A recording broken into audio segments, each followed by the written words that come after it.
প্রাথমিক পর্যায়ে যখন ইসলাম গ্রহণ করে নাই তখন হযরত বিলাল রাখালি করতেন। রাখালি মরুভূমির মধ্যে বকরির পাল নিয়ে উত্তপ্ত মরুভূমির ওইখানে বকরিগুলা ছেড়ে দিয়ে হযরত বিলাল পাহাড়ের পাশে ছোট্ট একটা ঘর বানালেন। ছোট্ট ছোট্ট 4টা লাঠি কুপিয়া উপরে গাছের পাতা লতা দিয়া বেড়া দিয়ে ওইটার ভিতরে বসে থাকেন। হযরত বিলাল ওই জায়গার মধ্যে রাখালি করে ওই রাস্তা দিয়ে একদিন আল্লাহর হাবিব নবী মুহাম্মদ সাল্লাল্লাহু আলাইহি ওয়াসাল্লাম রওনা করেছেন। আল্লাহর হাবিব কাছাকাছি গিয়ে এবার বুঝতে পারলেন হযরতে আল্লাহর হাবিব ওনার পিপাসা লেগেছে, পিপাসার্ত হয়েছেন। আল্লাহর হাবিব সামনের দিকে তাকিয়ে দেখতেছেন অনেকগুলা বকরি দেখা যায়। ওই বকরির পালের কাছাকাছি গিয়ে এইবার ওই রাখাল বিলালকে তখন নবী চিনেন না, নবীও বিলালকে চিনে না, বিলাল নবীকে চিনে না। ডাক দিয়া বলে, রাখাল রে, আমি একজন পথিক, বড় দূর থেকে অনেক কষ্ট করে হেঁটে এসেছি, আমার বড্ড তৃষ্ণা পেয়েছে, যদি তুমি একটু দুধ দহন করে আমাকে পান করার ব্যবস্থা করে দাও তাহলে আমার তৃষ্ণাটা দূর হবে। হযরত বিলাল বলে, পথিক, আমার এই পালার মধ্যে এমন একটা বকরিও নাই যেই বকরিটা এই মুহূর্তে দুধ দিবে, একটা বকরিও। আল্লাহর হাবিব ডাক দিয়া কয়, রাখাল, তুমি বকরি দিবা কিনা বলো, বকরি ওখান থেকে এনে আমার সামনে হাজির করবা কিনা বলো। বকরি হাজির করার কাজ তোমার, আর দুধ দেওয়া না দেওয়া এটা আমি আমার বন্ধুর কাজ। আল্লাহু আকবার। হযরত বিলাল স্টুডেন্ট হয়ে গেছে, কি রে, এটা পাগল না? বলে, আমি আর আমার বন্ধুর কাজ। দেখতেছে লোকজন, লোক দেখা যায় একজন, সে আমি আর আমার এখানে বহু বছর বলছে, তার বন্ধু না কই। বিলাল তাকায় দেখে ডানেও কেউ নাই, বামেও কেউ নাই, সামনে পিছনে কেউ নাই, একজন মানুষ, সে বলতেছে দুধ দেওয়া না দেওয়া এটা আমি আর আমার বন্ধুর কাজ। সুবহানাল্লাহ। বন্ধুকে আরে কি দেখা যায়, ছোঁয়া যায়? না না, আল্লাহকে দেখা যায় না, ধরা যায় না, ছোঁয়া যায় না, বিশ্বাস করতে হয়। যেরকম ঠিক কিনা? হে বন্ধুগণ, আমার ভাইয়েরা, হযরত বিলাল আশ্চর্য হয়ে গেছে কথা শুনে। এবার বলতেছে, ও পথিক, আমি তো বলতেছি এখানে দুধ দিবে এরকম একটা বকরিও নাই। আবারও আল্লাহর হাবিব পূর্বের কথাটা রিপিট করলেন। এবার হযরত বিলাল বলতেছে, বিশ্বাস তো হয় না, ঠিক আছে, আপনি কোন বকরিটার থেকে দুধ খাবেন, দুধ পান করবেন, আপনি ইশারা দিয়ে বলুন, আমি নিয়ে আসবো। হযরত বিলাল দাঁড়িয়ে আছে, আল্লাহর হাবিব তার শাহাদাত আঙ্গুল মুবারক ইশারা করলেন এমন একটা বকরির দিকে, যেই বকরিটা এখনো ছোট্ট, এখনো শিশু আছে, কৈশোরে পদার্পণ করে না, এমন একটা বকরি, বাচ্চা বকরি। ওই বকরি শাবকটাকে আল্লাহর হাবিবের সামনে আনা হলো। আল্লাহর হাবিব ওনার বরকতি হাত ওই বকরির বাচ্চাটার ওলানের মধ্যে এরকম ভাবে একটু ঝুলাইয়া দিলেন, বুলাইয়া দিলেন। সুবহানাল্লাহ। বরকতি হাত দিয়া যখন বকরির ওলানের মধ্যে, দুধের ভান্ডারের মধ্যে যখন হাতটা স্পর্শ করে দিলেন, বিলাল বলে, জগতের মানুষ রে, আমি তাকায় দেখলাম বেলুনের ভিতরে, ও বন্ধু বর্তমানে এটা এক্সাম্পল, বেলুনের ভিতরে হাওয়া দিলে যে এরকম ভাবে বেলুনটা মুহূর্তের মধ্যে ফুলে যায়, ঠিক আল্লাহর হাবিবের বরকতপূর্ণ হাতটা যখন ওই বকরির ওলানের মধ্যে লাগছে, মুহূর্তের মধ্যে ওই বকরির ওলানটা ফুলে দুধে টইটুম্বর হয়ে যায়। আল্লাহু আকবার, আল্লাহু আকবার। নবী কি আমাদের মতো সাধারণ নাকি? জোরে বলুন। সাধারণ কোন মানুষের সঙ্গে আল্লাহর হাবিবকে তুলনা করা যাবে না, তাহলে ঈমান থাকবে না। ঠিক কিনা? জোরে বলুন। আকীদা দুরুস্ত করতে হবে। আল্লাহর হাবিব হচ্ছেন বেমিসাল। হযরত আদম থেকে ঈসা নবী পর্যন্ত কোন পয়গম্বরকে দিয়ে আল্লাহর হাবিবের সঙ্গে তুলনা করা যায় না। জোরে বলুন, ঠিক কিনা? কেউ যদি তুলনা করার চেষ্টা করে তার ঈমান থাকবে না। সাবধান, মাইক পাইলেই খালি পণ্ডিতি করিও না মিয়া। মাইক পাইলেই পণ্ডিতি করা যাবে না। ওয়ারাফা'না লাকা যিকরাক। আল্লাহর হাবিবের মর্যাদা সম্মান এত বুলন্দ করেছেন, কোন পয়গম্বরের সম্মান এত বুলন্দ করেন নাই। আল্লাহর পরে যার স্থান, তিনি হলেন মুহাম্মাদুর সাল্লাল্লাহু আলাইহি ওয়াসাল্লাম। একদল পণ্ডিত এরকম আসেনি? এ বন্ধুগণ, আমার ভাইয়েরা, হযরত বিলাল বলতেছে, আল্লাহর হাবিব, তখন তো আমি তাকে চিনি না। ওই পথিক এইরকম ভাবে নিজে দুধ দহন করলেন। নিজে পান করলেন এবং বিলালকে পান করালেন। ওইখান থেকে বিদায় হয়ে চলে গেলেন। বিলাল আল্লাহর হাবিবের পথ পানে চেয়ে রইলেন। বেলাল টাসকি লেগে গেছেন, হায়রে এ কেমন লোক, কেমন মানুষ যার চেহারা এত সুন্দর, 14 তারিখের পূর্ণিমা চন্দ্রের চাইতে আরো দ্বিগুণ কয়েক গুণ সুন্দর। হযরত বিলাল বিকাল হলে বকরিগুলো নিয়ে বাড়িতে চলে গেলেন। ঘুমের ঘরে যখন গেলেন, বিলাল ঘুমের ঘরে গিয়ে বালিশের সঙ্গে মাথা লাগায় কিন্তু ঘুমাইতে পারে না। আল্লাহু আকবার। বেলাল যখনই ঘুমানোর চেষ্টা করে চক্ষু বন্ধ করে, আল্লাহর হাবিবের ওই আনোয়ার চেহারা তার সামনে ভেসে ওঠে। এই সুন্দর চেহারার ঝলকানির কারণে বেলাল সারা রাত ঘুমাইতে পারে নাই। সকাল যখন হলো, বেলাল এবার সিদ্ধান্ত নিল, গতকালকে আমি যেই জায়গার মধ্যে বকরির পালগুলা নিয়ে চড়িয়েছিলাম, আজকে ওই জায়গার মধ্যে যাব। যদি ভাগ্যবান হই তাহলে ওই সুন্দর চেহারার ব্যক্তিটার সাক্ষাৎ আরেকবার পেয়ে যাব। আল্লাহু আকবার, আল্লাহু আকবার। যেই চেহারা দেখে কাফেররা পর্যন্ত স্থির থাকতে পারে না, জোরে বলুন ঠিক কিনা? যেই চেহারা দেখে বন্ধুগণ আমার ভাইয়েরা, আম্মা জান আয়েশাতুল উম্মায়রা বলেছেন, জগতের মানুষরে তোমাদের সূর্য আছে, সারা পৃথিবীবাসীর একটা সূর্য আছে, আর আমি আয়েশারও একটা সূর্য আছে। তোমাদের সূর্য উদিত হয় পূর্বে, অস্ত যায় পশ্চিমে, আর আমার সূর্যটা, তোমাদের সূর্যটা দিনের বেলা উদিত হয়, আমি আয়েশার সূর্যটা রাত্রে এশার নামাজের পরে উদিত হয় আমার ঘরের ভিতরে। জোরে বলুন আল্লাহু আকবার। সে আর কেউ নয়, কেউ নয়, সে হলো আমার স্বামী আল্লাহর হাবিব নবীজি মুহাম্মদ সাল্লাল্লাহু আলাইহি ওয়াসাল্লাম। এ বন্ধুগণ আমার ভাইয়ারা, ও বাবারা, হযরত বিলাল আবার আগের জায়গায় বসে আছে। খারাপ লাগতেছে আপনাদের? বন্ধুগণ আমার ভাইয়ারা, হযরত বিলাল বসে আছে, অপেক্ষায় রয়েছে নবী কখন আসবে। কিন্তু আসলে ওই সময় নবী নাকি এটা বেলাল চিনে না। কিছুক্ষণ পরেই দেখতেছে ওই সুন্দর চেহারার মানুষটা অপোজিট থেকে আসতেছে। বেলাল খুশি হয়ে গেলেন, অপেক্ষায় রইলেন। আল্লাহর হাবিব যখন কাছাকাছি আসলেন, আসার পরে হযরত বেলাল এবার ওই ছোট্ট ঝুপড়ির থেকে বের হয়ে আগায় আনার জন্য সামনে কদম বাড়ালেন। বেলাল যখন আল্লাহর হাবিবের কাছাকাছি গেছে, আল্লাহর হাবিব ডাক দিয়ে বলে, রাখাল তুমি আবার আগের জায়গায় আছো? বলে, হ্যাঁ হ্যাঁ ও পথিক, আমি আপনার সাক্ষাতের অপেক্ষায় আছি, আমি আপনার সাক্ষাতের অপেক্ষায় আছি। আল্লাহর নবী বলেন, কেন ও রাখাল, তুমি কি আজকে আমাকে দুধ পান করাবা? এবার বেলাল ডাক দিয়ে কয়, নাম, হ্যাঁ হ্যাঁ অবশ্যই দুধ পান করাবো। বলুন আপনি কোন বকরির থেকে দুধ পান করতে চান? আল্লাহর হাবিব এবার বলে, ও রাখাল, গতকালকে আমি ইশারা দিয়ে বকরি আনছি, দুধ দহন করেছি, আজকে তোমার মন মতো একটা বকরি তুমি আমার সামনে আনো, তোমার মন মতো, তোমার পছন্দ মতো ওটার থেকে আজকে দুধ পান করবো। জোরে জোরে বলা যাবে কি আল্লাহু আকবার?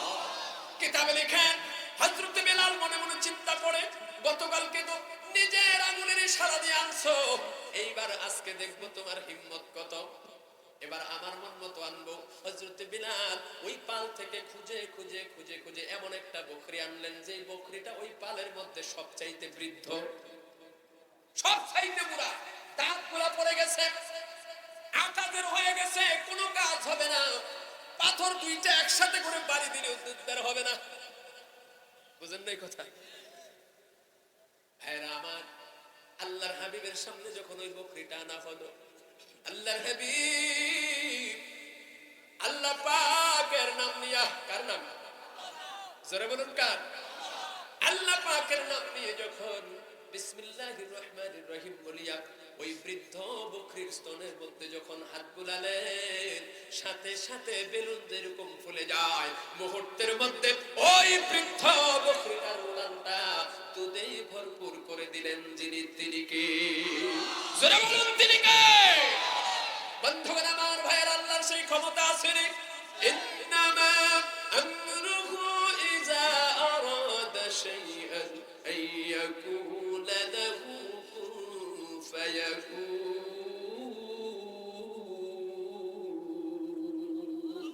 আল্লাহ আল্লাহ তু মেরা মাবুদ হ্যায়,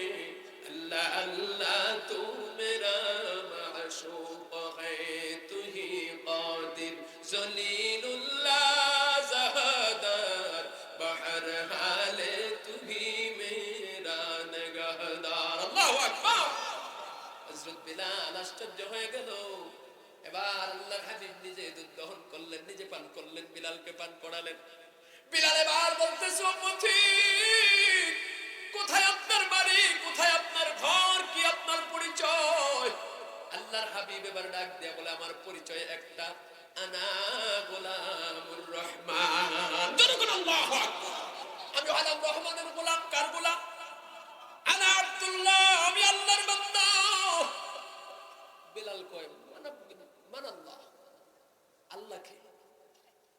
আমি তো আল্লাহ নামে কাউরে চিনি না। আমি তো চিনি লাত, মানাত, উজ্জা, আমি তো চিনি দেবদেবী, কাঠের মূর্তি, মাটির মূর্তি, পাথরের মূর্তি। আল্লাহর হাবিব বলেন, না রে পথিক, না রে রাখাল, এইগুলা খোদা না, এইগুলা হলো হুদা। এগুলা কি? এগুলা তো খোদা হতে পারে না। তার কারণ হলো যারা নিজের অস্তিত্ব ধরে রাখতে পারে না, এগুলা খোদা হয় কেমনে? নিজের থেকে দাঁড়াতে পারে না, পাছার নিচ দিয়া বাস ঢুকাইয়া দাঁড় করাইতে হয়। জোরে কর, ঠিক কি ঠিক? নিজের থেকে দাঁড়াইতে পারে পারে না।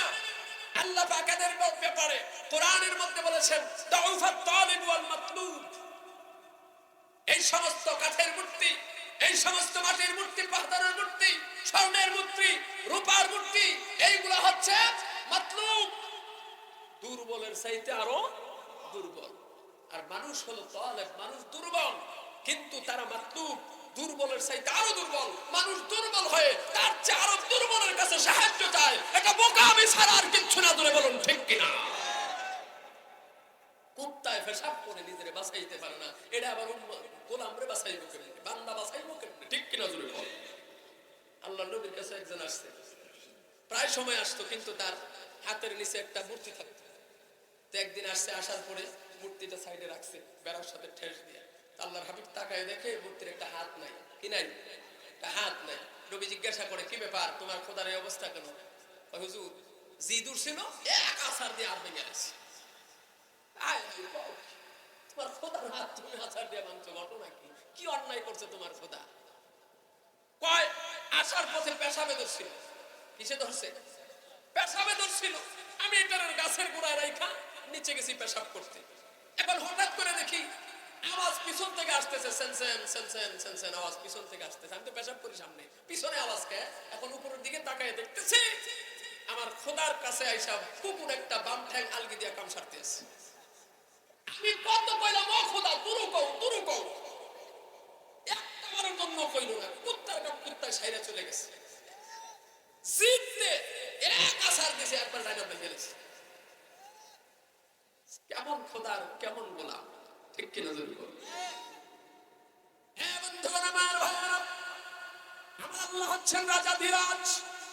আল্লাহ পাকের ক্ষমতা অসীম। তাবারাকাল্লাযী বিয়াদিহিল মুলক, তিনি হলেন এই মুলকের বাদশা, এই জমিনের মালিক।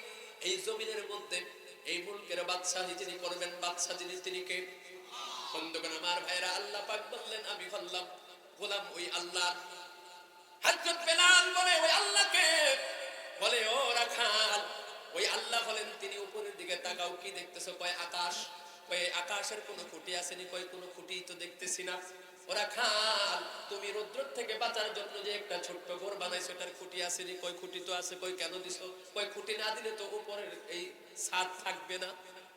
আল্লাহ হাবিব বলেন, হ্যাঁ রাখাল, ছোট্ট একটা ঘর বানাইছো, চারটা খুঁটি দিয়েছো, কিন্তু আমার আল্লাহ এমন ক্ষমতাবান যে আল্লাহ আকাশটাকে বিনা খুঁটিতেই ঝুলিয়ে রেখেছে। তিনি হলেন সেই ক্ষমতাময় আল্লাহ, যিনি তোমাকে বানাইছে, আমাকে বানাইছে, যিনি এই পাহাড় বানিয়েছে, এই মরুভূমি বানিয়েছে। যেরকম আল্লাহু আকবার। এবার হযরত বিলাল বলতেছে, ঠিক আছে আল্লাহর পরিচয় পাইলাম, আপনি কি, আপনার পরিচয় কি?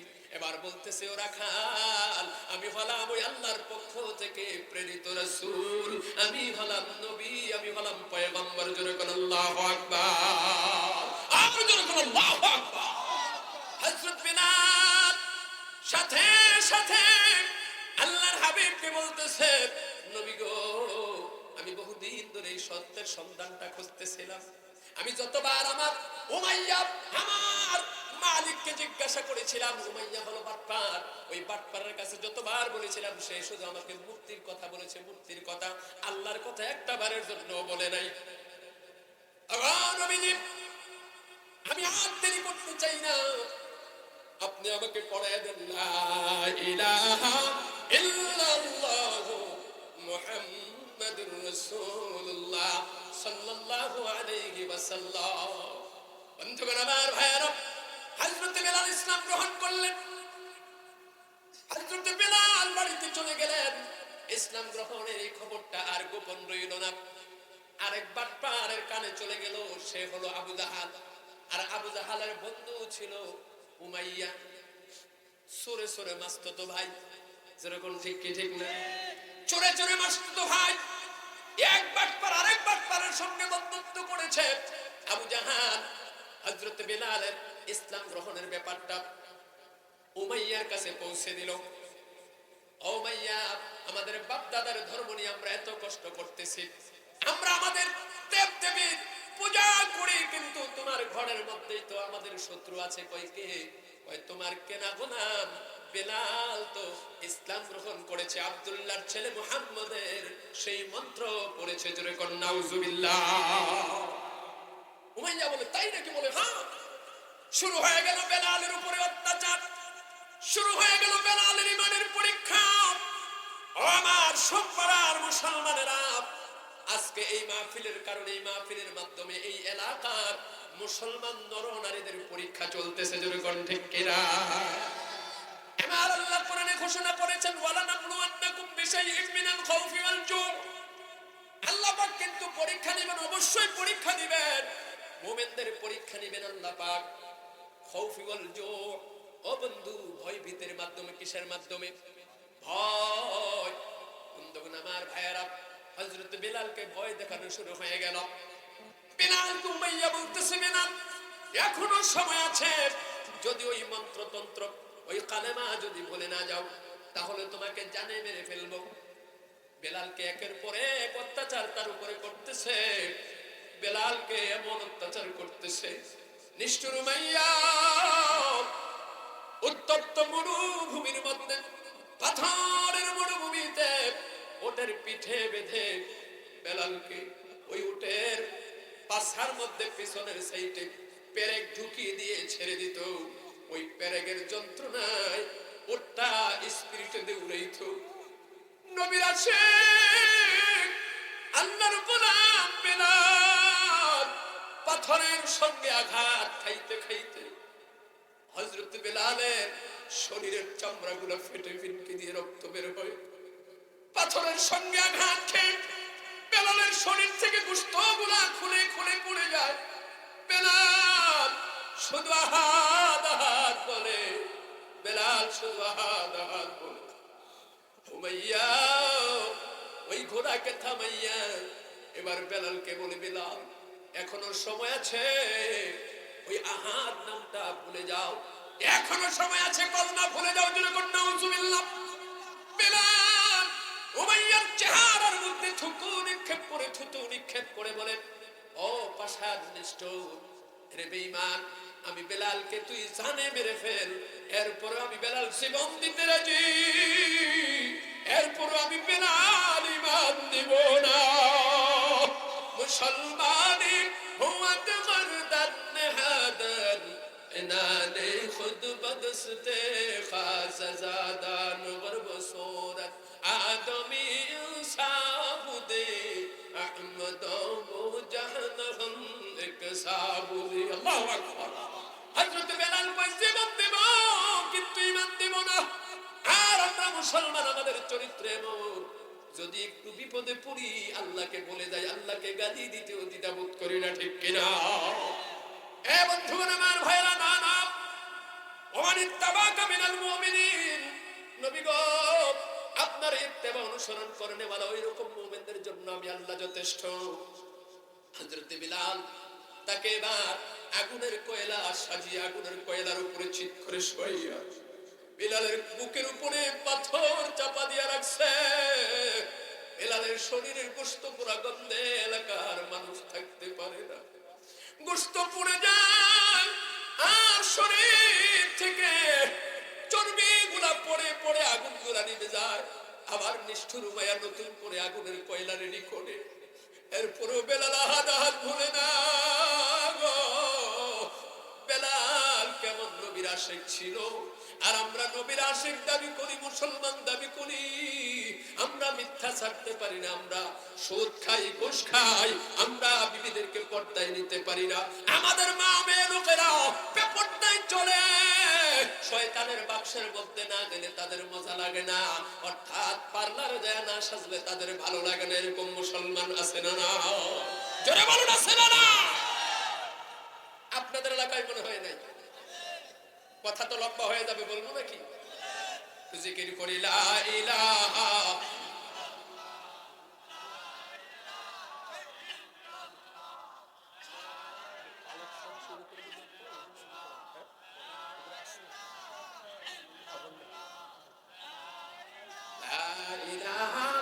ইল্লাল্লাহু মুহাম্মাদুর রাসূলুল্লাহ সাল্লাল্লাহু আলাইহি ওয়াসাল্লাম। আমার ভাইরা, বর্তমান অবস্থায় মা বোনেরা মুসলমানের সন্তান হয়ে এমন ভাবে চলাফেরা করে, শয়তান তাদেরকে দেখলে খুশি হয়। জোরে বলুন ঠিক কিনা? শয়তান খুশি হয়, আমার আল্লাহ বেজার হয়। শয়তানের বাক্সের মধ্যে না গেলে তাদের মজা লাগে না। মনে রাখবেন, কোন পুরুষের গুনার কারণে একটা নারীকেও জাহান্নামে আল্লাহ পাক নিবে না। বুঝতে পারতেছেন? একটা পুরুষের গুনার কারণে একটা নারীকেও জাহান্নামে নিবে না, কিন্তু একজন নারীর গুনার কারণে কমপক্ষে 4 জন পুরুষ জাহান্নামে যাওয়া লাগবে। কয়জন? কমপক্ষে 4 জন। বাবা, বড় ভাই, স্বামী, বড় ছেলে। বুঝতেছেন? 4টা পুরুষ। তোমার গুনাহের কারণে 4টা পুরুষ জাহান্নামী হতে হবে। আমার মা বোনেরা, তোমরা যদি সঠিক রাস্তায় চলে আসো, এক একটা ঘর হয়ে যাবে জান্নাতি পরিবার। জন্য বলুন ঠিক কিনা?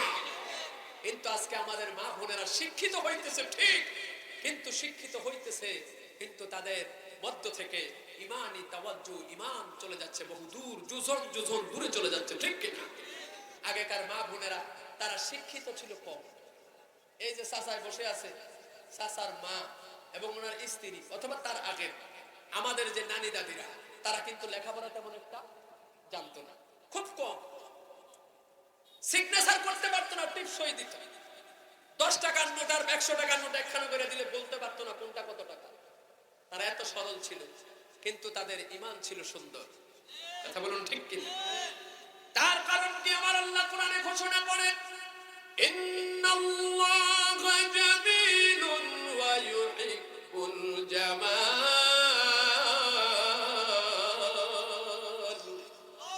নিশ্চয়ই আমি আল্লাহ সুন্দর, সুন্দরকে পছন্দ করি, তবে আবু জাহাল মার্কা সুন্দরকে আমি পছন্দ করি না। কথা বুঝছেন? তসলিমা নাসরিনের মতো বেহায়া এরকম সুন্দরীকে পছন্দ করি না। আমি পছন্দ করি বেলালের মতো সুন্দর, আমি পছন্দ করি রাবিয়া বসরির মতো সুন্দরী।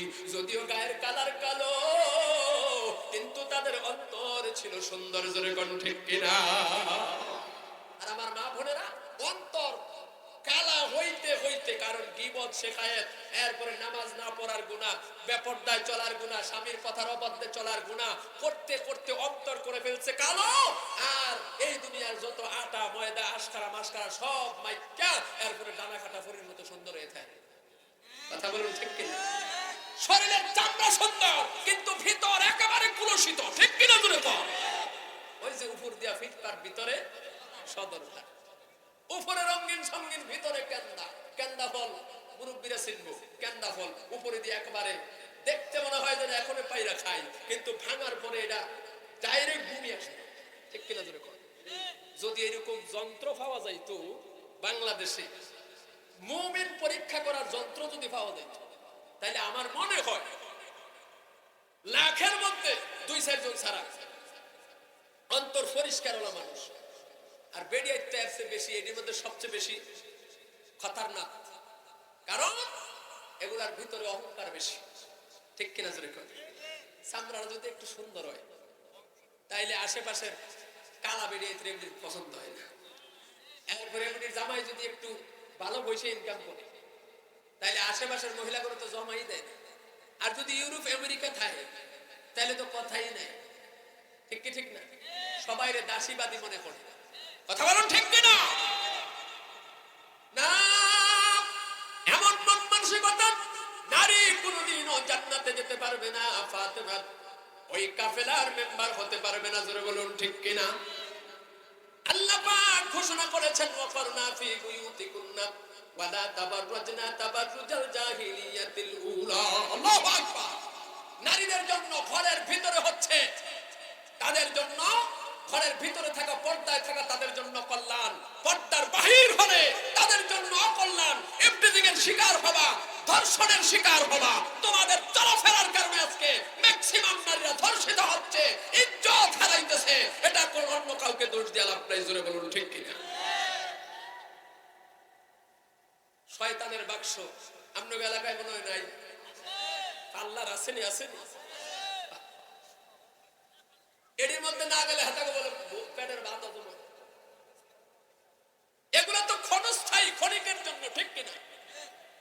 সাজে যদিও এখন বর্তমানে তো ম্যাক্সিমাম বিয়ের নতুন বউয়ের পাল্লারও সাজা, কথা কোন ঠিক কিনা? আর আগেকার দিনের মা বোনদেরকে বাড়ির মহিলারা তারাই যতটুকু পারতো সাজাইছে। স্বামীর বাড়িতে গেছে, রিক্সার ভিতরে যদি উঠছে, রিক্সার চতুর্পাশে কাপড় দিয়া বেড়া দিয়া তারপরে নিয়ে গেছে, ঠিক কিনা? জোরে কোন? পালকির ভিতরে উঠে নিয়ে গেছে। আর এখন তো মাশাআল্লাহ হাতা করে নেওয়ার লাগে না। বাংলাদেশে এমন নির্লজ্জ অধ্যায় তৈরি হয়েছে, নিজের বিয়ের দিন বাইক চালায় তারপরে স্বামীর বাড়িতে বিয়ে গেছে। আপনারা মনে দেখেন না? তাও কি স্লোগান দিয়া দিয়ে আমার বিয়া, আমার বিয়া।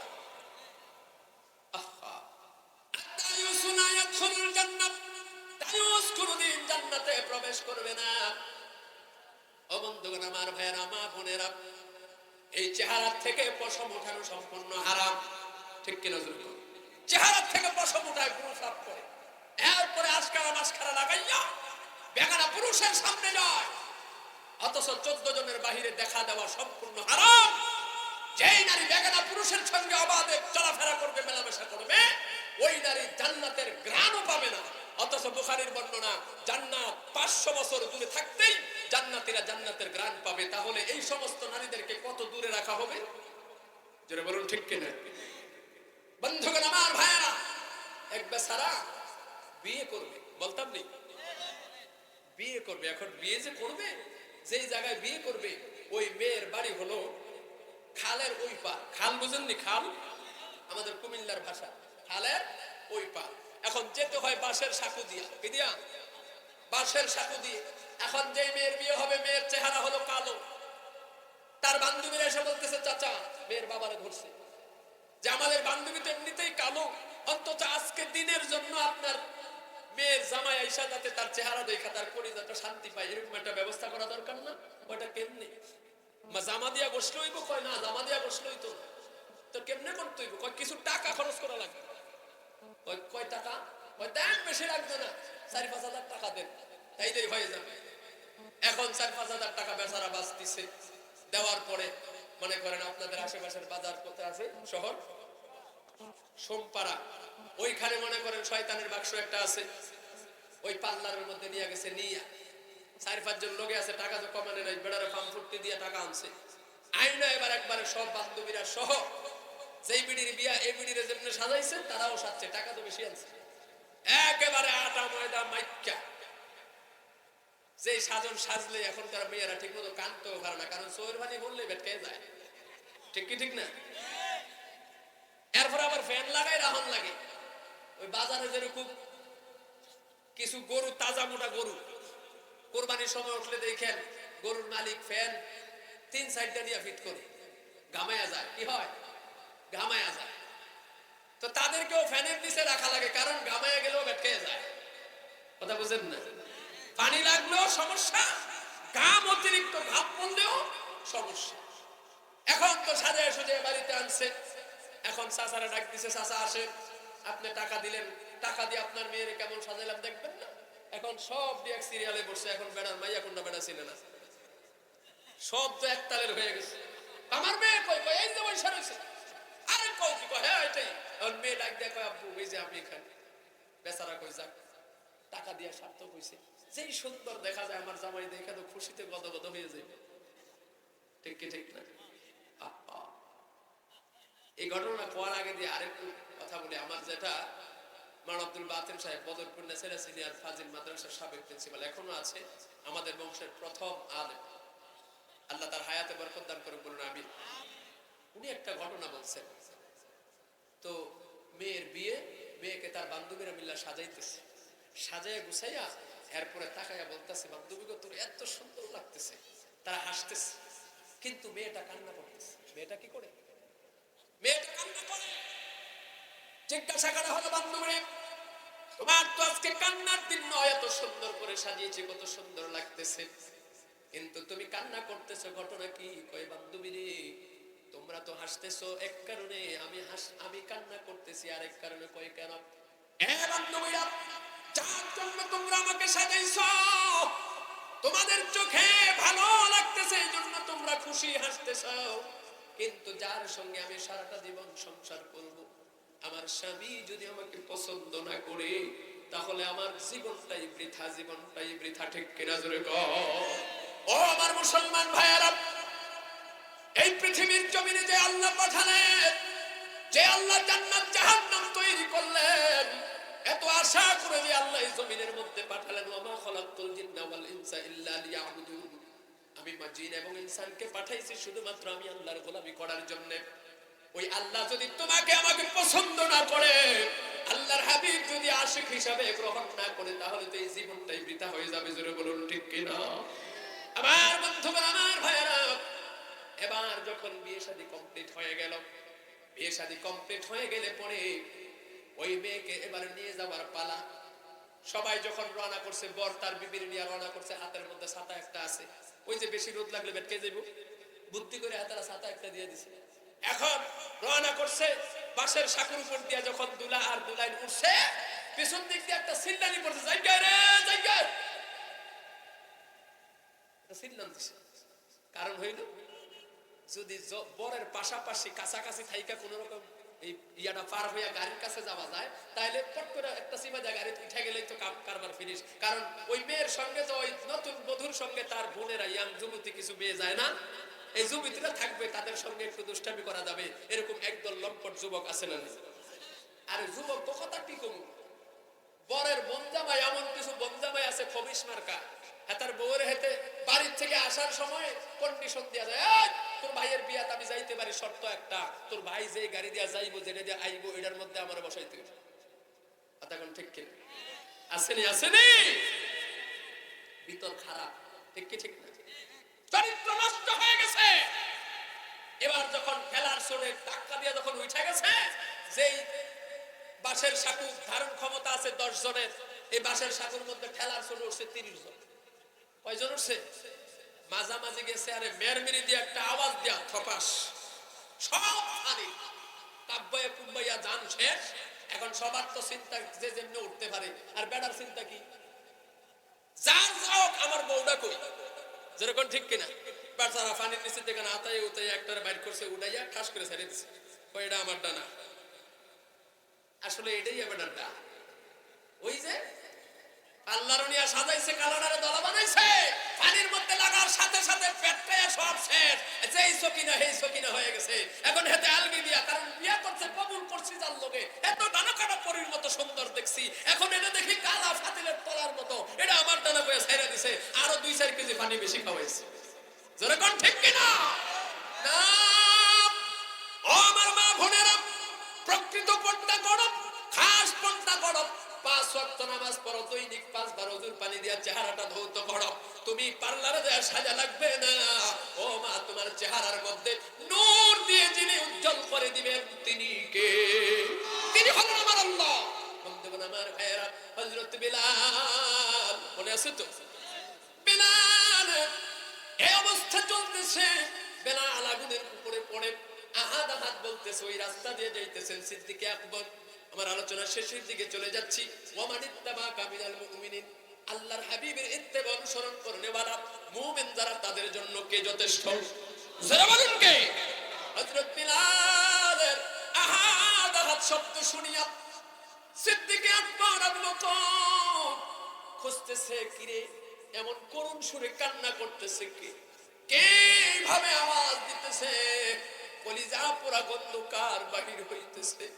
হযরত সিদ্দিক আকবর আবু বকর ওই রাস্তা দিয়ে যায়, রাস্তার ধারে তাকায় দেখে উমাইয়ার কিছু দুষ্কৃতী বাহিনী চতুর পাশে দাঁড়িয়ে আছে। মাঝখানে আল্লাহর পাগল নবীর প্রেমিক হযরত বেলালকে আগুনের উপরে শোয়া রাখছে। বেলালের কাছে যাইয়া হযরত সিদ্দিক আকবর আবু বকর বেলালের কানের কাছে মুখটা নিয়ে ডাক দিয়ে পড়ে, ওরে আল্লাহর বান্দা, তোমার জীবন যা অবস্থা হয়েছে, জীবন উপন্যাস হয়ে গেছে, এমন ভাবে জীবন নাশ হয়ে যাচ্ছে, তোমার কিছুক্ষণের মধ্যে হয়তো বিদায় নিবা। আল্লাহর বান্দা, জীবন বাঁচানোর জন্য তুমি তোমার মনিবের কথাগুলা একটু কিছুক্ষণের সময়ের জন্য মেনে নাও। তোমার এটা তোমার জন্য জায়েজ আছে, জীবন বাঁচানোর জন্য মিথ্যা কথা বলাও জায়েজ আছে। ও আল্লাহর বান্দা রে, তুমি কিছুক্ষণের জন্য উমাইয়ার কথাটা মেনে নাও, আহাদ আহাদ শব্দটা করিও না। বেলাল ডাক দিয়ে কয়, কে তুমি, কে তোমার পরিচয়? সিদ্দিক আকবর বলে, আমি হলাম মুহাম্মদ সাল্লাল্লাহু আলাইহি ওয়াসাল্লামের একজন উম্মত, আমি নবীর দরবার থেকে এসেছি। বেলাল এবার আবু বকরের দিকে তাকাইয়া ডাক দিয়ে বলে, ও নবীর উম্মত, আল্লাহর গোলাম রে, ও আবু বকর, আমি হাজারো চেষ্টা করতেছি কিন্তু পারি না। আমি বেলাল মৃত্যু বরণ করতে রাজি আছি গো, এরপরে ওই মধুর বাণী ছাড়তে রাজি না। আল্লাহু আকবার, আল্লাহু আকবার। নবীর আশিককারী কইরে সম্মানের মুসলমানেরা, আমরা তো আজকে পরীক্ষাই দিতেছি না, কোন এমন জটিল কঠিন পরীক্ষা আমাদের জন্য আল্লাহ পাক দেয় না, এরপরও আমরা সামান্য পরীক্ষায় ফেল করি। জোরে কোন ঠিক কি ঠিক না? সামান্য একটু বিপদ যদি আসে, অভাব যদি আসে, তখনই আমরা এমন কিছু মানুষের কাছে যায় হাত পাতি, তাদের কাছ থেকে সুদে টাকা নিয়ে আসে। জোরে কোন ঠিক কি ঠিক না? আসেনি এরকম? জোরে বলা আসেনি? আপনাদের এলাকায় আসেনি এরকম সুদ নামক পায়খানা খায়, লাখে 30,000 আসেনি? এগুলার আল্লাহ হেদায়েত করুক কোন আমিন। বন্ধুগণ আমার, ভাইরা, এই সুদের 70টা গুনাহ, সবচেয়ে ছোট্ট যে গুনাহ নিজের মায়ের সঙ্গে জিনা করা। জোরে কোন নাউজুবিল্লাহ। সুদখোরের ব্যাপারে আল্লাহর হাবিব বলেছেন, সুদখোরের পেটটা ডোলের মতো এরকম বড় হয়ে যাবে, তার পেটের ভিতরে আজদাহা সাপ আল্লাহ ছেড়ে দিবেন, এক একটা ধ্বংসন করবে, কামড় দিবে, প্রত্যেকটা কামড়ের যন্ত্রণা 40 বছর পর্যন্ত চলতে থাকবে, শেষ হবে না। ভাইরা আমার, সিদ্দিক আকবর এই কথা শোনার পরে এবার সিদ্ধান্ত নিল, হায়রে, বুঝে ফেললো, এটা তো সাধারণ মানুষ না, এটা তো সাধারণ প্রেমিক না। আল্লাহু আকবার।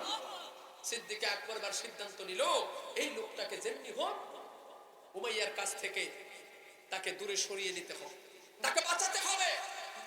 আর তাকে কিনে নেওয়ার জন্য সিদ্ধান্ত নিলেন। আল্লাহর হাবিবের দরবারে গিয়ে সমস্ত ঘটনা খুলে বললে পড়ে আল্লাহর হাবিব বললেন, আবু বকর, ধরুন আমার কাছ থেকেও কিছু পয়সা নেন, আমিও আল্লাহর গোলামকে ক্রয় করার মধ্যে শরীক থাকতে চাই। আল্লাহু আকবার। আল্লাহর হাবিবের মনে মনে চিন্তা হলো, আমার গুনাহগার উম্মত হাসর ময়দানে যখন বিপদে পড়ে যাবে গো, আমি ওই দিন আল্লাহকে ডাক দেয়া বলবো, মালিক, তোমার গোলাম বিলালকে ওই উমাইয়ার হাত থেকে, বিপদ থেকে উদ্ধার করার জন্য আমি সাহায্য করেছিলাম। আয় আল্লাহ, আজকে হাসরের ময়দানে আমার গুনাহগার উম্মতরা বিপদে পড়ে গেছে, আল্লাহ গো, দয়ার নজর দাও। আল্লাহ, ওই দিন বিলালকে আমি ক্রয় করে বিপদ থেকে উদ্ধার করেছি, এই উসিলায় আজকে আমার উম্মতকে তুমি উদ্ধার করে জান্নাত দিয়া দাও। যখন আল্লাহু আকবার। কেমন নবী পাইলাম! এমন যখন আমার ভাইয়েরা, বিলালকে ক্রয় করা হয়ে গেল। লম্বা ঘটনা সংক্ষেপ করে দিচ্ছি। বিলাল, আল্লাহর হাবিবের দপ্তরে যখন বিলালকে নেওয়া হলো, আল্লাহর হাবিব তার বরকতপূর্ণ হাত দিয়া বিলালের ক্ষত স্থানগুলোর মধ্যে হাত বুলাইয়া দিছে। সুবহানাল্লাহ। নবীজির বরকতে হাত লাগার কারণে অসুস্থ বিলাল আস্তে আস্তে সুস্থ হয়ে উঠতেছে। ও মিয়া, এটা তো ওই হাত যে আঙ্গুলের ইশারায় চন্দ্র দ্বিখণ্ডিত হয়ে যায়। আল্লাহ, এটা তো ওই হাত যে হাত বুলালে চক্ষু খুলে গেছে সাহাবীর যুদ্ধের ময়দানে। চক্ষুটা শুধু লাগায়া দিয়ে আল্লাহর হাবিব এইভাবে হাতটা শুধু মাসে করে দিয়েছেন, সাথে সাথে চক্ষুটা বসে গেছে। বিনা অনুশোচনা। নবী কি সাধারণ? এরা আমার হযরত বেলাল সুস্থ হয়ে গেলেন।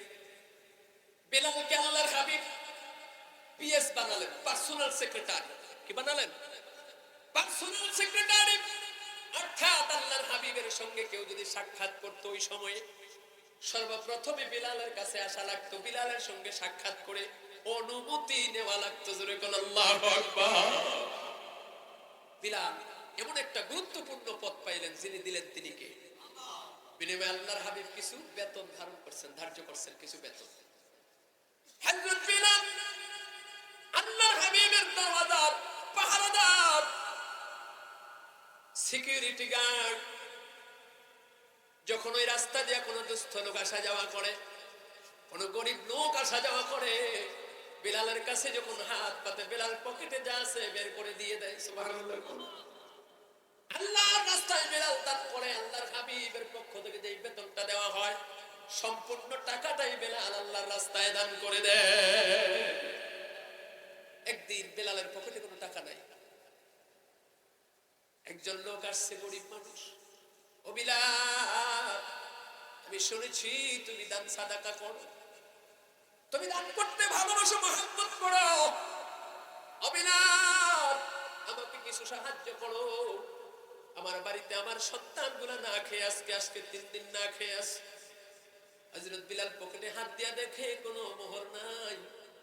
বিলালের মনটা বেজার হয়ে গেছে। ডাক দিয়া বলে, আর আল্লাহর বান্দা, এই মুহূর্তে তো আমি তোমাকে দিতে পারতেছি না, আমার সাথে কোনো টাকা পয়সা নেই। দূর থেকে এই দৃশ্যটা একজন ইহুদি দেখছে। কে দেখছে? ইহুদিরা যে বাটপার, এটা তখনও প্রমাণ হয়েছে, ঠিক কিনা? এই ইহুদিরা যে বাটপার, বর্তমানে যে ইহুদিরা আমার বন্ধুগণ, আমার ভাইয়েরা ফিলিস্তিনের মুসলমান ভাইদের মুখে তাজা রক্ত দিয়ে হোলি খেলতেছে, এই ইহুদিরা মুসলমানকে নিশ্চিন্ত করে দেওয়ার স্বপ্ন দেখতেছে। এইগুলো ওই সময় গাদ্দার ছিল, বাটপার ছিল, বর্তমানে বাটপার আছে, ঠিক কিনা? অথচ দুঃখ লাগে, একদল ঘুমটা পড়া মৌলবী শায়েখ নামের কুলাঙ্গার বাংলার জমিনে তারা ওই ইহুদিদের পক্ষে কথা বলতেছে, ঠিক কিনা? ধরে কম ওই সমস্ত শায়েখ নামদারি কাজ্জাবিন শয়তানদের কথা শোনা, আলোচনা শোনা আহলে সুন্নাত ওয়াল জামাতের হানাফি মাযহাবের কারো জন্য জায়েজ নাই, জায়েজ নাই, জায়েজ নাই, ঠিক কিনা? ধরে কম এরা হচ্ছে ইহুদিদের দালাল। কথা কোন ঠিক কিনা? এরা ইহুদিদের দালালি করে। আল্লাহ যেই জায়গায় ইহুদিদেরকে বলেছেন তারা মুশরিক, কুল্লু মুশরিকুন নাজাসুন, সমস্ত মুশরিকরা হচ্ছে নাপাক, আল্লাহ নিজে বলছেন ইহুদিরা কি বলে, এই কথাটা আল্লাহ কোরআনে তুলে ধরেছেন। আল্লাহ বলেছেন ক্বালা উযাইর ইবনুল্লাহ, অর্থাৎ ইহুদিরা বলে উযাইর নবী নাকি আমি আল্লাহর সন্তান। জোরে কোন নাউযুবিল্লাহ। যারা আল্লাহর সঙ্গে কাউকে শরীক করে তারা কি? তারা কাফের, তারা মুশরিক, তারা শিরককারী। আর শিরককারী কোনদিনও আল্লাহ পাকের পছন্দের হতে পারে না, নবীর গোলাম হতে পারে না, নবীর উম্মত হতে পারে না, ঠিক কিনা? বলে এই ধরনের ইহুদিদের পক্ষে কিছু ঘুমটা মৌলবী বর্তমানে ফতোয়া দিতেছে টিভির পর্দায় বৈশা।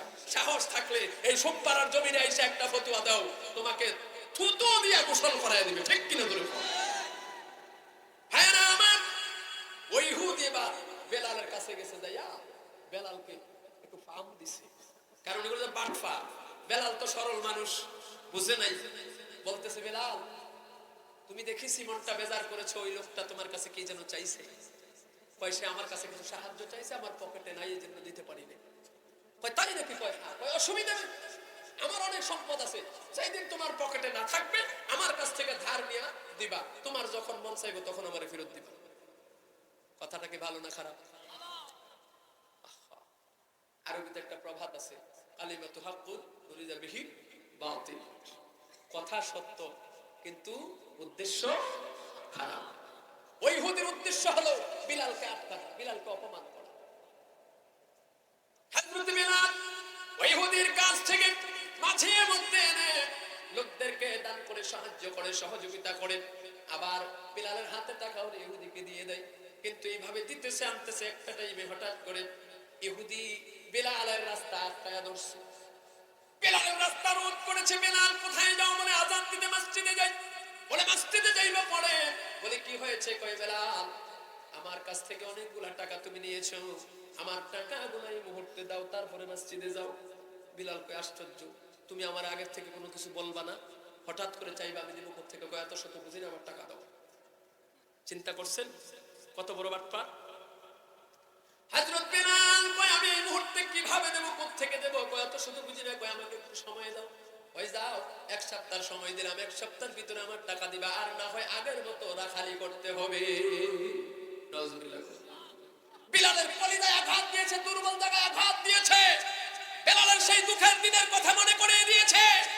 বেলাল চোখের পানি ছেড়ে আল্লাহর হাবিবের সামনে গিয়া সমস্ত ঘটনা খুলে বলল, ইয়া রাসূলুল্লাহ, নবী গো, আমাকে আপনি কিছুদিনের জন্য ছুটি দেন, আমি দূরে কোথাও গিয়ে কাজ করে কর্ম করে আমি ঋণমুক্ত হইতে চাই। আল্লাহর হাবিব বললেন, হ্যাঁ বেলাল, ঠিক আছে। কারণ ঋণগ্রস্ত ব্যক্তির জানাজা আল্লাহর হাবিব পড়তেন না, জোরে কোন ঠিক কিনা? ঋণগ্রস্ত ব্যক্তির জানাজা আল্লাহর নবী পড়তেন না। ও বিলাল, যাও যাও, ঋণ মুক্ত হওয়ার জন্য তোমাকে আমি রুখসত দিলাম, যাও, তোমার জায়গায় অন্য কাউকে আমি জায়গা দেব, অন্য কাউকে এখানে আমি স্থান দেব, অন্য কাউকে নিয়োগ দেব। হযরত বিলাল রাত্র গেল, যখন সকাল হলো, ফজরের নামাজের পরে বেলাল চলে যাবে। বেলাল তার কাপড় চোপড় গুলো একটা গাঠি বানলেন, ছোট্ট একটা পানির মস্ক নিয়ে চোখের পানি গুলা ছাড়তে ছাড়তে আল্লাহর হাবিবের কাছ থেকে বিদায় দিলেন। ইয়া রাসূলুল্লাহ, ইয়া হাবিবাল্লাহ, আমি বেলাল চলে যাচ্ছি গো নবী, আমার জন্য দোয়া করবেন, আমি যাতে খুব তাড়াতাড়ি আবার আপনার ঘরে ফিরে আসতে পারি। আমি বেলাল, আপনি নবীর চেহারা না দেখলে আমার ঘুম হয় না। নবী গো, আমি বেলাল, সকাল হলে আমি আপনার চেহারা মোবারক দেখে আমার কলিজা ঠান্ডা হয়, সন্ধ্যা হলে ঘুমের ঘরে যাবার পূর্বে আবার আপনার চেহারা মোবারক দেখি। আমি বিলালের কলিজা ঠান্ডা করি গো নবী, আপনি নবীর চেহারা দেখে আমি আমার ওই উমাইয়ার দেওয়া যন্ত্রণা, নির্যাতনের যন্ত্রণা আমি ভুলে গেছি। ইয়া রাসূলুল্লাহ, একটু বিদায় দেন। বলে, বিলাল যাও, দোয়া করি তোমার জন্য। বিলাল যখন আল্লাহর হাবিবের কাছ থেকে সামনে কদম বাড়ালেন, গেটের কাছে যখন আসলেন, তখন হঠাৎ করে বিলালের কানে আওয়াজ আসতেছে, আইনা বিলাল, আইনা বিলাল। আল্লাহু আকবার। কে যেন ডাকতেছে, বিলাল কই, বিলাল কই। বিলাল এবার ওই দরওয়াজার সামনে, গেটের সামনে যায়, দেখে অপরিচিত একটা লোক, তার হাতের মধ্যে একটা রিসিট দেখা যায়। বলে, বিলালকে? কয়, আনা বিলাল। কয়, বিলাল, এই যে দেখো এখানে তোমার নাম দেখা যায়। কয়, হ্যাঁ। বিলাল তাকে দেখো, ওই যে 4টা উট বেঁধে রাখা হয়েছে, ওই উট ভর্তি 4টা উট ভর্তি মাল সামান, এই মাল সামান সহ উটগুলো আল্লাহর এক বান্দা তুমি বিলালকে দান করেছে। জোরে বলুন আল্লাহু আকবার। আর জোরে বলুন আল্লাহু আকবার। ওয়া ইত্তাবাকা মিনাল মুমিনিন, ইত্তেবা অনুসরণ করেওয়ালা ওই রকম মুমিনদের জন্য যথেষ্ট। কে? জোরে বলুন কে? হযরত বিলাল আনন্দিত হয়ে চোখের পানি ছেড়ে ছেড়ে দৌড়ে আল্লাহর হাবিবের কাছে গেলেন। আল্লাহর হাবিব এবার বেলালকে, বেলাল যে মাত্র ঘটনাটা বলতে যাবেন, আল্লাহর হাবিব বলতেছে, বেলাল বলতে হবে না, সমস্ত খবর আমার কাছে আছে। খবর দিছেন কে? জোরে বলুন, দিছেন কে? বিলাল, আমার আল্লাহ জানিয়েছেন। ও বিলাল, আমার আল্লাহ জানিয়েছেন, মান কানা লিল্লাহি কানা আল্লাহু লাহু ওয়া কুল্লু শাইইন ইয়ানফাউন নাস। ও বান্দা, তুমি আমার হয়ে যাও, আমিও তোমার হয়ে যাব। ওয়া কুল্লু শাইইন ইয়ানফাউন নাস, আমি যদি তোমার হয়ে যাই, ওয়া কুল্লু শাইইন ইয়ানফাউন নাস, পৃথিবীর সব কিছু তোর গোলাম হয়ে যাবে। বিলাল রে, তুমি আল্লাহর রাস্তায় দান করেছো, আল্লাহ খুশি হয়ে গেছে। ও বিলাল, ওই ইহুদি তোমাকে অপমান করতে চাইছে, আমার আল্লাহ সহ্য করে নাই। কারণ আল্লাহর বন্ধুদেরকে কেউ যদি অপমান করে, আমার আল্লাহ সহ্য করে না। ঠিক কিনা জোরে কর? অতএব বর্তমানেও আহলে হক উলামায়ে কেরামদেরকে যারা বিনা বিচারে অন্যায়ভাবে যারা নির্যাতন জুলুম করতেছে, তাদেরকে আল্লাহ ছাড়বে না। জোরে বলুন ঠিক কিনা? আর জোরে বলুন ঠিক কিনা?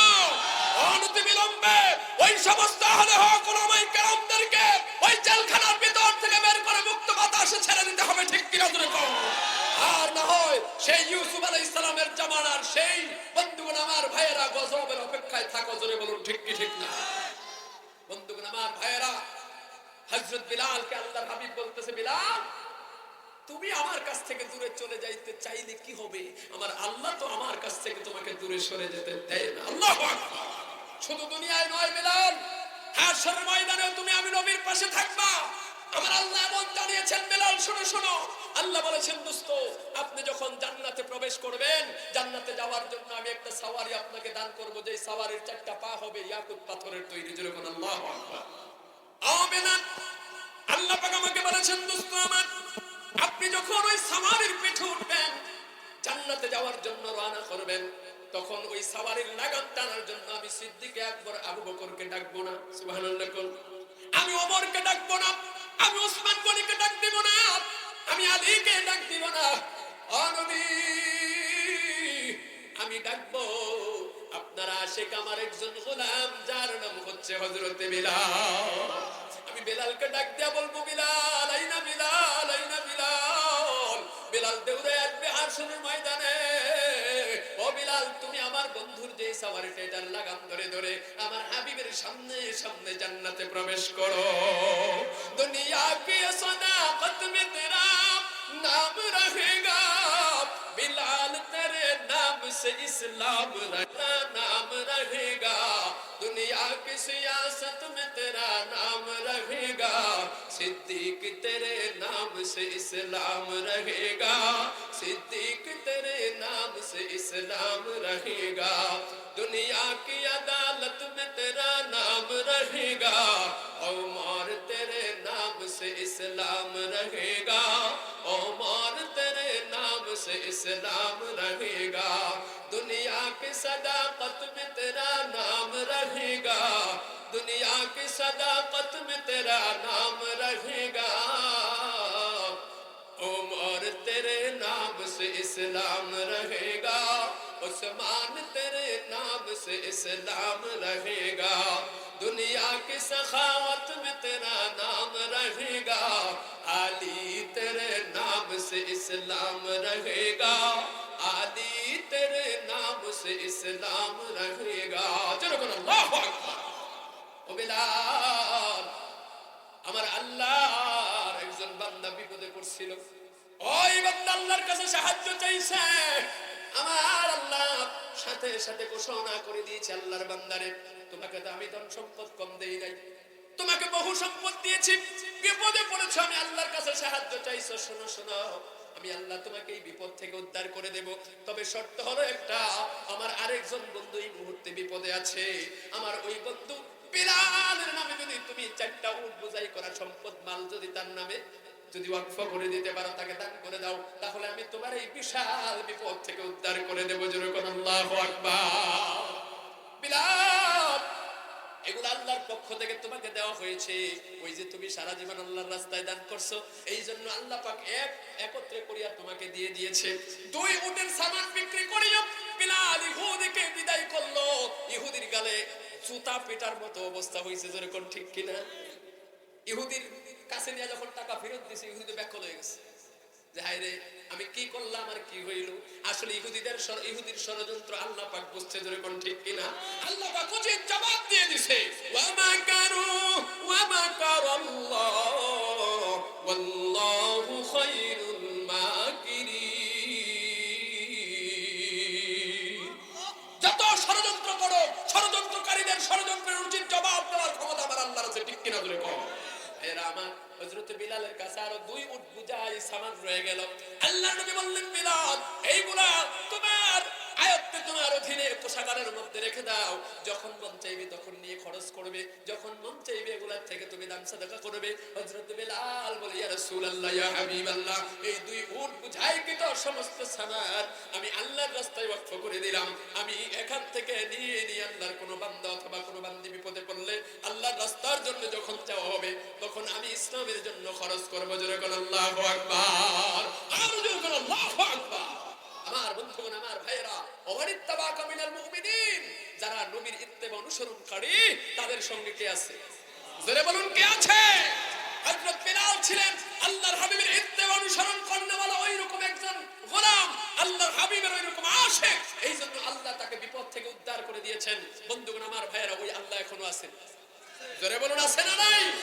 আমরা কি আল্লাহর হাবিবের সেই ইত্তেবা অনুসরণ করনে वाला ওই রকম উম্মত হতে চাই? জোরে বলুন চাই। আমরাও কি বেলালের মতো সম্মানিত হতে চাই? আমরাও কি হাসরের ময়দানে বেলালের সঙ্গে জঙ্গি হতে চাই? কারা কারা চাই দুই হাত তুলে আল্লাহকে দেখান। নারে তাকবীর, নারে তাকবীর। আল কোরআনের আলো, কোরআন সুন্নাহর আলো, হক্কানি উলামায়ে যেখানে, কোরআন আছে যেখানে, ইসলাম আছে যেখানে, বাবার আড্ডা যেখানে, মাশাআল্লাহ তো আপনাকে হুশ ভালোই আছে। ইয়াবা বাবা কোন নেশা এইগুলার মধ্যে আমরা নাই, ঠিক কি ঠিক না জোরে কর। এইগুলার মধ্যে যারা জড়িত আছে তারা দেশের শত্রু। কিন্তু আফসোস লাগে এইগুলো আজকে এই বাংলার জমিনে বাবাখোর, ইয়াবাখোর, গাঞ্জাখোর দেশের টাকা লুট করে, দেশের টাকা পাচার করে বিদেশে সেকেন্ড হোম করে, তারা এই দেশের মধ্যে হর হামেশা মুক্ত বাতাসের নিচে ঘুরে বেড়ায়। অথচ এইগুলোর বিরুদ্ধে যারা কথা বলে, কোরআনের পক্ষে যারা কথা বলে, ওই রকম কোরআনের পাখিগুলা, হক কথা বলনেওয়ালা মানুষগুলা ওই অন্ধকার প্রকোষ্ঠে দিন কাটাচ্ছে জেলখানার ভিতরে। ঠিক কিনা জোরে বলুন, ঠিক কিনা? দুঃখ রাখার জায়গা নাই যারা দেশকে তলাবিহীন ঝুড়িতে পরিণত করলো, যারা এই দেশকে ষড়যন্ত্র করে দেশের টাকা বিদেশে পাচার করে, যারা 40 টাকা কেজি পেঁয়াজ 250 টাকা বিক্রি করে, যারা 10 টাকা কেজি আলু 80 টাকায় বিক্রি করে, ওই ধরনের কুলাঙ্গারগুলা সরজমিনের মধ্যে তারা হাসি খেল তামাশা করে বেড়াইতেছে। অথচ উলামায়ে কেরাম এগুলোর বিরুদ্ধে কথা বলে। আজ পর্যন্ত একটা ইতিহাস দেখান যে একটা আলেম বাংলাদেশের টাকা পাচার করে বিদেশে বাড়ি করছে। একটা দেখান, একটা যদি দেখাইতে পারেন দুই কান কেটে টেবিলের উপরে রেখে চলে যাব, জীবনে আর মাইকের সামনে বসবো না। একটা দেখান যে বিদেশের বাড়িতে সেকেন্ড হোম করছে, উনি অমুক মসজিদের খতিব পাইছেন? দেশের টাকা পাচার করে কোটি কোটি টাকা বিদেশে পাচার করেছে অমুক বক্তা, একটা বক্তা দেখান। অথচ যত দোষ সব আলেমদের, যত দোষ সব আলেমদের। অথচ এই উলামায়ে কেরাম দেশের পক্ষে কথা বলে, স্বাধীনতার পক্ষে লড়ে, তার স্বাধীনতার পক্ষে কথা বলে। সাধারণ মানুষের বিপদ সামনে দেখলে উলামায়ে কেরাম রেড সিগন্যাল দেয়। ঠিক কিনা জোরে কর। আজকে তাদের উপরে অত্যাচার, আল্লাহ আপনি হেফাজত করেন, বলুন আমিন। আমাদের একজন আল্লাহ আছে, ঠিক কিনা? রেখো না মনেতে ভয় বান্দা খোদা, সব বাধা হয়ে যাবে দূর। রেখো না মনেতে ভয় বান্দা খোদা। আল্লাহ পাকের বান্দা যারা, তারা মনের মধ্যে কোনোদিন ভয় রাখে না। জোরে বলুন ঠিক কিনা, জোরে বলুন ঠিক কিনা। যে রেখো না মনেতে ভয় বান্দা খোদা, দূর হয়ে যাবে বাধা সব। তোমার আমার এক মালিক আছেন, তোমার আমার এক মালিক আছেন, আছেন আমাদের রব, আছেন আমাদের রব। আল্লাহু আকবার। বন্ধুগণ আমার ভাইয়েরা, ওই রবকে খুশি করতে চাই কি চাই না? কারা কারা চাই একটু হাত তোলেন তো। আল্লাহ কবুল করুক, বলুন আমিন। হাত নামান। আপনারা জানেন এখানে একটা সালামিয়া নুরানি হাফিজিয়া মাদ্রাসা আছে। জোরে বলুন ঠিক কিনা? আওলাদ রাসূল উনি চলে আসবেন স্টেজের মাদ্রাসাতে পড়বো মাগো আলিফ লাম মিম। ঠিক কিনা জোরে করুন, বলুন আমার সাথে। স্কুলেতে পড়বো না মা হাট্টি মাটিম টিম, স্কুলেতে পড়বো না মা হাট্টি মাটিম টিম, মাদ্রাসাতে পড়বো মাগো আলিফ লাম মিম। আল্লাহু আকবার। মাদ্রাসার পড়া পড়তে হবে, আল্লাহ পাকের রবের দেওয়া শিক্ষায় শিক্ষিত হতে হবে। জোরে বলুন ঠিক কিনা?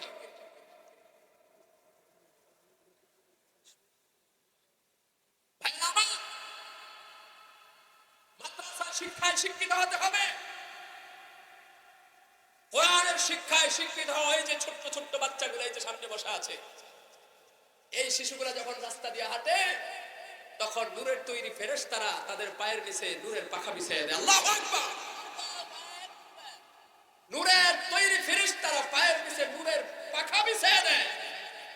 এই সমস্ত বাচ্চারা যখন কোন কবরের পাশে দিয়ে হাঁটে, ওই কবরের আযাব মাফ হয়ে যায়। কোন কিতাবে এসেছে 40 গ্রামের ভিতরে কোন কবরে আযাব থাকলে ওই তালিবুল ইলম মাদ্রাসার ছাত্র রুসিলায় ওই কবরে আযাব বন্ধ হয়ে যায়। দূরে করে আল্লাহু আকবার। শুধু তাই নয়, আলেমদের দাম কত শুনুন।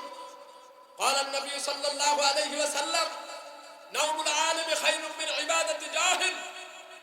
একজন গায়রে আলেম সারা রাত ইবাদত করবে, আর একজন আলেম ঘুমাবে আরামে। আল্লাহ পাকের কাছে ওই আলেমের ঘুমের দাম একজন জাহেলের, একজন গায়রে আলেমের ইবাদতের চাইতে আর উত্তম। জোরে বলুন আল্লাহু আকবার। আলেমের দাম বেশি না কম? তাহলে এই মাদ্রাসার দিকে তাকাতে হবে কি হবে না?